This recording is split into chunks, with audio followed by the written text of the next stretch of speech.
Palad ang mga mabagin sapagkat kahabagan sila ng Diyos.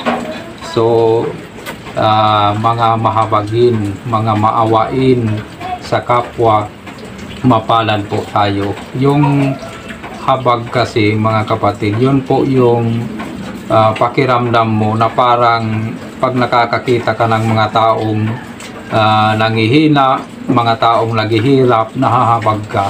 Diba? Yun po yung habag na sinasabi ng Panginoong Jesucristo. Mapalad ka pala, tumatanggap ka ng pulubi, kinahabagan mo, yung mga walang tahanan, pinatuloy mo, mapalad ka. Kasi mahabagin kang tao. Kahit wala ka, nang mahirap ka, tinutulungan mo din yung mahirap. Mapalad ka.